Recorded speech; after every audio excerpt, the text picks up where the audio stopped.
박현경 기자의 인사이드 아메리카. 자, 이 겨울이 다가오고 있습니다. 그런데 엘니뇨도 함께 다가오고 있습니다. 그래서 캘리포니아 주당국은 지난해에 이어 올해에도 몇 달에 걸친 폭우와 폭설로 인한 엄청난 강우량으로 홍수 발생이 또다시 우려된다면서 주민들에게 대비할 것을 촉구했습니다. 다음 주 화요일은 할로윈데이입니다. 올해 할로윈을 기념하는 사람들이 팬데믹 이전 수준을 넘어서면서 관련 소비도 역대 최고 수준을 기록할 것이다 라는 전망도 나와 있습니다. 박현경 기자. 네, 안녕하십니까. 지난 겨울에 캘리포니아 주 비 많이 왔죠. 그런데 이번에도 또 올해도 그런 날씨가 예상이 된다라는 소식이네요. 네, 2년 연속으로 이 캘리포니아주 겨울에 엄청난 비가 쏟아질 것으로 보입니다. 앞서 보도가 나온 대로 올 겨울 엘니뇨 영향을 받게 되는 데 따른 건데요. 국립해양대기청은 지난주 겨울 전망 보고서를 발표했는데 이걸 보면 엘니뇨 영향으로 받는 겨울로 미 상당수 지역에선 평년보다 습한 기후가 이어질 것으로 관측됐습니다. 네. 그리고 이게 미국 많은 지역들에서 그런 기후가 나타나게 되는데 이곳 캘리포니아주도 포함이 됩니다. 캘리포니아주 거의 모든 지역이 다 포함된다고 보면 되겠습니다. 네. 평년보다 습하다라고 얘기하셨잖아요. 네. 그게 어떤 의미를 담고 있는 거예요? 지난해 엄청난 폭우가 쏟아져서 한인들 비롯한 캘리포니아 주민들 피해가 상당히 컸는데요. 이번에도 그 정도 또는 어쩌면 그 이상의 수준이 될 수 있다는 전망입니다. 네. 몇 달에 걸친 폭우와 폭설로 엄청난 강우량을 기록할 것으로 예상되고 있습니다. 저는 평년보다 습하다 그래서 습도 분포가 좀 높은가 보다라고 생각을 했는데 그게 아니네요. 네. 아하. 자, 그렇다면 올 겨울에도 또 피해가 상당히 커질 수가 있겠네요.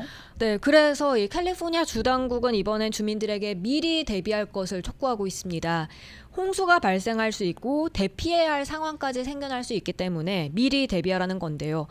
대기의 강 수십 개가 캘리포니아주를 덮치고 기록적인 홍수가 발생한 지 불과 1년도 채 지나지 않아서 이렇게 캘리포니아주 당국은 이번 주 세크라멘토 리버 그 강 근처에 모여서 이상기후에 따른 홍수 위협에 대해 우려를 나타냈습니다. 네. 관련 담당자인 웨이드 크라우프트는 홍수 위험은 더욱더 심각해지고 있다고 이 자리에서 밝혔습니다. 그리고 이런 위험으로부터 캘리포니아주를 보호하기 위해서 주 당국은 그 어느 때보다 많은 노력을 기울이고 있다고 했습니다. 네. 그러면 구체적으로 주 당국은 홍수에 대비해서 어떤 노력을 얼마나 어떻게 하고 있나요? 네, 우선 주 연방 홍수 운영센터란 곳이 있는데 이 센터는 캘리포니아 주 전역의 홍수에 대비해서 여러 물품들을 사전 배치해 놓은 상태라고 합니다. 네. 모래주머니 240만 개 포함해 더 많은 공급품들도 보유하고 있다고요. 또 당국은 비상 대응을 위해서 이 로컬 지역 당국과 협력하고 있습니다. 뿐만 아니라 캘리포니아주는 최근 몇 년간 가뭄과 홍수를 당해도 잘 회복할 수 있도록 80억 달러를 투자했습니다. 이렇게 당국이 대비하는 가운데 주민들도 함께 노력해 줄 것을 당부한 겁니다. 이 홍수 위험에 처하게 될 주민 수가 몇 명 정도 되는지도 나와 있죠. 네, 700만 명 이상에 달할 걸로 보입니다. 많네요. 네, 캘리포니아 주당국은 주민 700만 명 이상이 홍수 위험 지역에 살고 있다고 밝혔습니다. 그런데 많은 사람들은 정작 그런 사실을 잘 알지 못한다고 해요. 그렇죠. 그러면서 지난 20년 동안 캘리포니아주 58개 모든 카운티들이 홍수 비상사태를 겪은 점을 언급했습니다. 그러니까 캘리포니아주 어디에 살고 있든지 간에 홍수 사태를 겪을 수 있다는 뜻으로 이렇게 폭우가 예상될 때는 미리 대비해야 한다는 지적입니다. 네, 그러면 우리 주민들은 어떻게 대비하면 좋을까요? 네, 우선 정전 사태에 대비해야겠습니다. 네. 폭우 쏟아지면 전력 공급이 중단되는 경우가 생겨나죠. 특히 작년 겨울에도 정전 피해 입은 주민들 많았었는데요. 많았죠. 정전이 될 것에 대비해서 필요한 것들, 예를 들어 손전등, 그리고 그 손전등이 잘 작동하는지 그 안에 배터리도 확인하고 준비하는 게 권고됐습니다. 그리고 대피령이 내려질 때를 대비하는 것도 필요하겠는데요. 네. 대피령이 발령됐을 때 이 위험한 순간이 닥쳐서도 집을 안전하게 나와서 생활할 수 있도록 준비할 것을 이 당국은 강조했습니다. 네. 그런데 이렇게 지금 캘리포니아주는 비도 많이 오고 했습니다만은 그 전에는 또 무지무지하게 가물었잖아요. 네. 가뭄과 비가 많이 오는 것 어느 쪽이 더 우리한테 괜찮았습니까? 저는 비가 많이 오는 게 더 좋은 것 같아요. 가문 거보다. 네. 일단 물은 풍부하잖아요. 물은 풍부하고 네. 그리고 산불이 발생하지 않고 그렇죠. 그렇죠. 네네. 산불 때문에 참 공기도 많이 나빠지고 그럼요. 그다음에 그 정말 산림 지역이 완전히 불타버리는 거 보면 좀 가슴이 아팠는데 네. 그런 게 없어지는 게 좀 괜찮다라는 생각이 들었고 LA 타임스에 그 데스밸리의 사진이 하나 나왔는데 네. 그렇게 비가 많이 오니까 그 지역에도 이 들풀들 그다음에 네. 그 꽃들 네. 이게 핀 거예요. 그러니까 와. 도대체 어떻게 데스밸리 죽음의 계곡에 이렇게 꽃들이 피느냐 네. 해서 그 사진들이 아, 나왔는데 네. 정말 아름답더라고요. 한번 가보고 싶은 생각이 들더라고요. 네. 그 다큐멘터리 같은 거 보잖아요. 그러면 네. 사막 지역의 깊은 땅 속에요. 그 씨앗들이 몇 년을 웅크리고 그런 있더라고요. 모양이에요. 네, 네. 그러다가 어쩌다 이슬이라도 오면 조금의 비라도 오면은 이게 피어나는 그래서 그 식물들의 생명력이 대단하다라는 생각을 했어요. 그리고 뭐 다큐멘터리 눈이 많이 보면서. 오면 뭐 스키 타는 분들은 제일 아유, 좋아할 것이고 그럼요. 8월 달에도 타시니까. 네. 그러려면은 대비를 잘 하셔야 됩니다. 자, 다음 소식입니다. 할로윈 데이가 꼭 일주일 앞으로 다가왔는데요. 이번에는 할로윈 관련 소비가 엄청날 것이다라는 그런 전망이 또 나와 있네요. 네, 역대 최고 수준 소비가 이루어질 것으로 전망됐습니다. 네. 전미소매협회 NRF가 올해 할로윈 관련 지출이 총 122억 달러에 달할 것으로 추산했는데요. 이게 역대 가장 많은 소비가 이루어지는 네. 겁니다. 2018년부터 살펴보면 2018년엔 90억 달러, 2019년엔 88억 달러로 다소 줄어들었고요. 그리고 팬데믹 첫 해였던 2020년 80억 달러로 크게 소비가 감소했습니다. 그랬다가 2021년엔 101억 달러로 뛰더니 2022년 지난해엔 106억 달러로 지금 것은 가장 많았던 수치였는데요. 올해는 이걸 훌쩍 뛰어넘을 것으로 예상됩니다. 아하. 네. 그러면 한 사람당 얼마 정도 돈을 지출하게 되는 셈이에요? 한 사람당 108달러 이상 쓰는 셈입니다. 네. 한 사람당 지출을 보면 108달러 24센트씩 쓸 계획인 건데요. 이 역시 2021년이 최고를 기록했었는데 그때가 102달러 74센트 쓰는 거였습니다. 네. 그런데 올해는 그보다도 최소 5달러 이상 더 쓰게 되는 겁니다. 한 근데 뭐- 가족당의 지출이 아니고 한 사람당 100달러가 넘는 네, 거예요. 한 사람당요. 우와. 근데 뭐 올해 이 설탕값이 이렇게 올랐다 그러니까 네, 이저 캔디값도 굉장히 올랐을 거 아니에요.